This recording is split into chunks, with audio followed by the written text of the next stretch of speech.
వాక్యమై ఉన్న యేసు వందనమయ్యా, నీ వాక్యమే నన్ను బ్రతికించెను, బాధలలోనే మదని.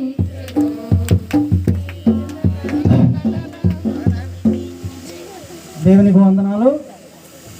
ఆత్మ తల్లిదండ్రులకు, నాగవరం సంఘానికి, ఎదురువాడ సంఘానికి నా హృదయపూర్వక వందనాలు చెల్లిస్తున్నాను. మరి ఇంతవరకు నేను బ్రతికున్నానని కారణం దేవుని కృప. ఇప్పుడు 11వ సంవత్సరం నాకు క్యాన్సర్ వచ్చి బతికున్నానని కారణం అంటే ఫస్ట్ బేర్జం ఆపరేషన్ అని సోమనారాయణ గారు హాస్పిటల్ నరసింహరావు గారి దగ్గరికి తీసుకెళ్లారు. మల్లిసీస్ గారు ఆపరేషన్ అయ్యింది. ఆపరేషన్ దేవుడాన్ గారి ఇద్దరు తీసుకెళ్తే ఆపరేషన్ చేశారు, సక్సెస్ అవ్వలేదు. నెల 2 నెలలు అయిపోయిన తర్వాత మళ్ళీ నరసింహరావు గారి దగ్గరికి తీసుకెళ్తే ఫెయిల్ అయిపోయింది ఆపరేషను. చెప్పలేను, మరి ఇంకో డాక్టర్ దగ్గరికి వెళ్ళిపోతున్నాను అన్నారు. నేను చచ్చిపోతున్నాను భయం పడి ఇంకా ఎక్కడికి వెళ్ళలేదు. 3 నెలలు బతికించాను. నడని గుట్ట కొట్టుకొని ఇంజక్షన్లు చేయించుకొని ఎక్కడికి వెళ్ళలేదు.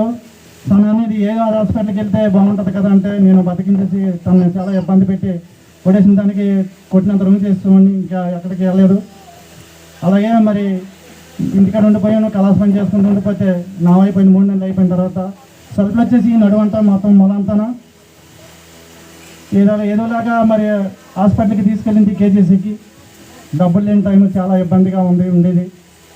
తీసుకెళ్తే 5 రోజుల నుంచి తర్వాత పట్టించుకోలేదు. కేజీసీలో ఎవరో మనకి 5వ రోజుని స్కానింగ్ చేస్తాము ఉండమని అంటున్నారు. నేను ఉండలేకపోయాను. 5 రోజులు అయిపోయిన తర్వాత ఇంకా ఉండలేకపోయాను. మహాత్మా గాంధీ హాస్పిటల్కి తీసుకెళ్లారు, కారులో పెట్టి బుక్ చేసి. అక్కడ డాక్టర్ గారు లేరు. లేపగల ఎంఆర్ఐ హాస్పిటల్కి తీసుకెళ్లారు. తీసుకెళ్ళి జాయిన్ చేశారు. డాక్టర్ రవిశంకర్ గారు జాయిన్ చేసుకున్నారు.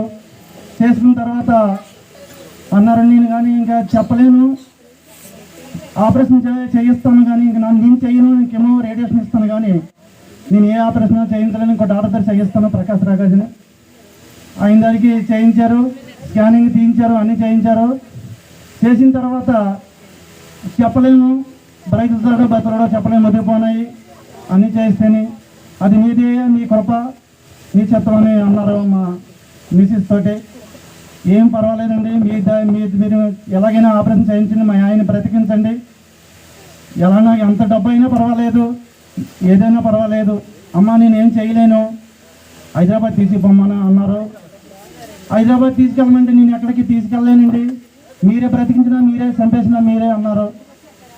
అయిన తర్వాత ఆపరేషన్ అయింది, రేడియేషన్ అయింది, కిమో అయింది. అయిన తర్వాత చాలా ఇబ్బంది పడి నరకంలో అయిపోయిన మొత్తం తలంతా ఊడిపోయింది. 3 సార్లు రేడియేషన్ మొత్తం కిమో 28 రోజులు ఇట్టారు. రేడియేషన్ కిమోను చనిపోయిన స్థితికి వచ్చాను.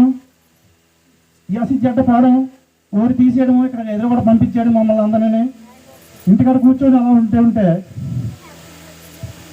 పూడిమలక ప్రేమరాజు గారు నేను కళాస్ పని చేసేటప్పుడు కళాస్ పని పూడిమలకలో కొనుక్కునేటప్పుడు దేవుని నమ్ముకోమంటే పాపం ప్రసాదం కూడా అంటుకోలేని దేవుడి ప్రసాదాన్ని తిరగరించేసి ఎన్నో వద్దు నేను మామని ఉన్న అతన్ని నేను దేవుని నమ్మకం నాకు ఇష్టం ఉండలేదు.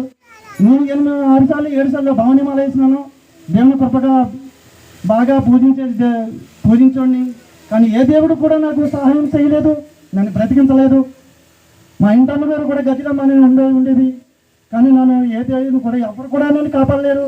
ఆ స్థితికి వచ్చేసి ఇంకా చనిపోయిన స్థితికి ఇంకా చచ్చిపోతాడు, ఇంకేం చేస్తాడు మా వాళ్ళు అందరూ అన్నారు.